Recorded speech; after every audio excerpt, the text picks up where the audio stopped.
Specimen of bill. सबसे important question किस तरह का होगा आपको देख रहा है। कितने मार्क्स के लिए क्वेश्चन आता है? 5 मार्क्स के लिए क्वेश्चन पूछा जाएगा बेसिकली। और 5 मार्क्स में आपको क्या करना है, ये सारी चीजें फिल अप इन करनी है।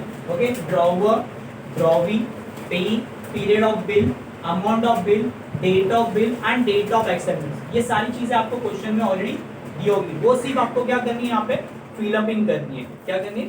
ये सारी चीजें फिल अप इन करनी है, बाकी कुछ नहीं करना है। फॉर्मेट कितने मार्क्स के लिए आता है? 5 मार्क्स के लिए। शुरुआत कैसे करते हैं? तो सबसे इंपॉर्टेंट पहले राइट साइड पे स्टार्ट करते हैं। पहले किसका नाम आएगा? ड्रॉवर का नाम। जो ड्रॉवर का नाम आपको यहाँ पे दिया हुआ है वो फिल अप करना है। ड्रॉवर का नाम क्या है? राहुल चौधरी। और ये लिखने के बाद उसके नीचे क्या लिखेंगे? उसका एड्रेस लिखेंगे। एड्रेस क्या होगा? 105 घोड़बंदर रोड, बराबर। ये लिखना है पूरा।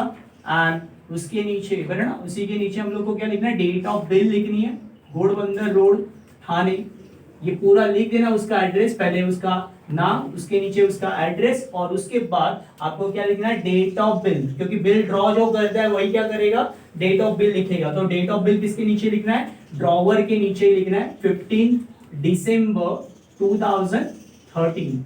उसके बाद सबसे इंपॉर्टेंट क्या है, यहाँ पे आपको लेफ्ट साइड में एक हेडिंग देनी है ब्रैकेट में, उसको बोलते हैं हम लोग स्टैम्प। क्या बोलेंगे? स्टैम्प, जो आपको दिखाना है यहाँ पे। और उसी के नीचे आपको क्या करना है? Amount of bill in a figure में लिखनी है। अमाउंट ऑफ बिल आपको दिया है 10,000। सो अमाउंट ऑफ बिल कैसे लिखोगे? ₹10,000 स्लैश। ओके, ये होने के बाद आपको एक सेंटर में लाइन लिखनी है, वो याद कर लेनी है। वो सेंटर लाइन होगी period of bill after date pay to mister pay होगा, तो पे का नाम पे टू पे और हिज हर या order the sum of rupees only for the value received. तो किस तरह से लिखेंगे? पहले period of bill, period of bill क्या आपका 60 डेज। तो यहाँ पे लिखते समय क्या लिखोगे? 60 डेज आफ्टर डेट। क्या लिखोगे? 60 days after date pay to. अब किसको पे करेंगे? पे टू मिस्टर, जिसका नाम दिया है। जैसे पे, पे का नाम यहाँ पे दिया हुआ है। ड्रॉवी, ड्रॉवी हो गया। उसके बाद ड्रॉवर, ड्रॉवी के बाद पे, पे का नाम क्या है? सोनल चौधरी। सो ये पूरा लिख देना। उसके आगे उसका क्या करना है? एड्रेस लिख देना। एड्रेस क्या है? एमजी रोड, नासिक या धुले, जो भी है। ओके, तो वो लिख देना है। एंड उसके बाद क्या लिखना है? और हीज या हर ऑर्डर। आज यहाँ पे हीज आएगा कि हर आएगा तो आपको देखना है। हीज होगा तो हीज, मतलब सिंपल। मेल मेंबर होगा तो क्या लिखेंगे? हीज लिखेंगे। लेडी होगी तो हर लिखेंगे। तो और हीज ऑर्डर या हर ऑर्डर बना। सो ये लिखना है। और हर order the sum of rupees, sum of rupees, ये किस में लिखना है आपको? Sum of rupees in words में लिखना है। तो आपने अमाउंट कितना लिखा है? 10,000, उसी को आपको वर्ड में लिखना कितना? सम ऑफ रुपीज 10,000। क्या लिखेंगे? 10,000 only for the value receive, only for the value receive. ये आपको लिख के यहाँ पे खत्म करना है। ये लाइन ही आपको इंपॉर्टेंट है। यहाँ पे number of period, period of bill, मतलब जैसे मंथ्स में होगा तो मंथ्स, डेज में होगा तो days. Period of bill after date pay to, किसको पे कर रहे हैं हम लोग? सोनल चौधरी। तो पे का नाम आएगा। और हर order the sum of rupees कितना है? 10,000 only for the value receive. उसके नीचे टू में क्या आएगा आपका? ड्रॉवी का नाम। किसका? ड्रॉवी का नाम। ड्रॉवी का नाम क्या है? प्रकाश पाटिल। तो लिखना है प्रकाश पाटिल। उसके बाद उसका नीचे, उसके नीचे क्या लिखना है? उसका एड्रेस लिखना है। एड्रेस क्या है? 207 गंगा रोड, नासिक, वो लिख देना है पूरा।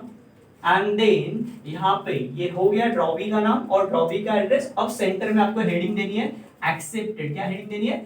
एक्सेप्टेड। डबल इनवर्टेड कॉमा में लिख सकते हो एक्सेप्टेड। उसके नीचे एसडी, एसडी डिनोट क्या करता है? सिग्नेचर। एसडी क्या डिनोट करता है? सिग्नेचर। अब सिग्नेचर के नीचे किसकी सिग्नेचर होगी? क्योंकि बिल एक्सेप्ट कौन करता है? ड्रॉवी, तो ड्रॉवी की सिग्नेचर। यानी यहाँ पे किसका नाम आएगा? प्रकाश पाटिल। और एक्सेप्टेंस की डेट, डेट ऑफ एक्सेप्टेंस ये लिखनी है आपको। डेट ऑफ बिल आपने कहाँ पे लिखा? यहाँ पे ड्रॉवर के नीचे। वैसे ड्रॉवी के नीचे आपको क्या लिखना है? ड्रॉवी की डेट ऑफ एक्सेप्टेंस कितना है? 18 दिसंबर 2013। उसके बाद यहाँ पे आएगा सिग्नेचर, वापस डिनोट करेंगे सिग्नेचर के लिए। बट सिग्नेचर किसकी होगी? ड्रॉवर के नीचे ड्रॉवी की सिग्नेचर, बराबर ना? सॉरी, ड्रॉवर के नीचे ड्रॉवर की सिग्नेचर। क्या आएगा नाम उसका? सेम, राहुल चौधरी। यहाँ पे लिखेंगे हम लोग। ओके, तो मैंने क्या क्या फिलअप किया वो देखते हैं। पहले हमने क्या किया? ड्रॉवर का नाम लिखा, ड्रॉवर का एड्रेस और डेट ऑफ बिल ये फिल कर दिया। उसके बाद यहाँ पे स्टैम्प लेफ्ट साइड में, उसके बाद हमने अमाउंट ऑफ बिल जो किसमें लिखी, फिगर्स में लिखी ₹10,000। उसके बाद एक लाइन लिखी period of bill. Period of bill क्या है, 60 days. 60 days after date pay to, किसको पे कर रहे हैं, अब एज सिंपल पे ही होगा तो पे का नाम, पे टू पे, और हर ऑर्डर, अब सोनल फीमेल है तो उसका हर आएगा, हर order the sum of ₹10,000, but किसमें लिखना है आपको, इन अ वर्ड्स लिखना है। किसमें लिखना है, वर्ड में, वर्ड 10,000 को वर्ड्स में लिखना है। 10,000 only for the value receive, ये सेंटेंस आपको याद करना है, बाकी कुछ नहीं करना है। उसके बाद यहाँ पे टू साइड में किसका नाम आएगा, ड्रॉवी का नाम और ड्रॉवी का एड्रेस, और ड्रॉवी के नाम और एड्रेस के बाजू में किसका आएगा, सिग्नेचर, ड्रॉवी का नाम और ड्रॉवी की डेट ऑफ एक्सेप्टेंस। ड्रॉवी जब बिल एक्सेप्टेंस करता है तो वो डेट आएगी। सो 18 दिसंबर एक्सेप्टेड एसडी प्रकाश पाटिल, जो ड्रॉवी का नाम है उसके नीचे उसकी क्या आएगी, डेट ऑफ एक्सेप्टेंस, और यहाँ पे ड्रॉवर के नीचे ड्रॉवर की सिग्नेचर, ड्रॉवर के नीचे ड्रॉवर की सिग्नेचर, ड्रॉवी के बाजू में ड्रॉवी की सिग्नेचर। ये याद रखना कहाँ पे कौन सी सिग्नेचर करनी है वो इंपॉर्टेंट है। ड्रॉवी के बाजू में ड्रॉवी की ही क्या आएगी, सिग्नेचर, और ड्रॉवर के नीचे ड्रॉवी की सिग्नेचर, सॉरी ड्रॉवर का सिग्नेचर आएगा। बाकी ये सिर्फ इतना ही फिलअप करना, कितने मार्क्स के लिए, 5 मार्क्स के लिए आता है, बाकी कुछ है नहीं इसमें। ओके, सो खत्म हो गया यहाँ पे कंप्लीट।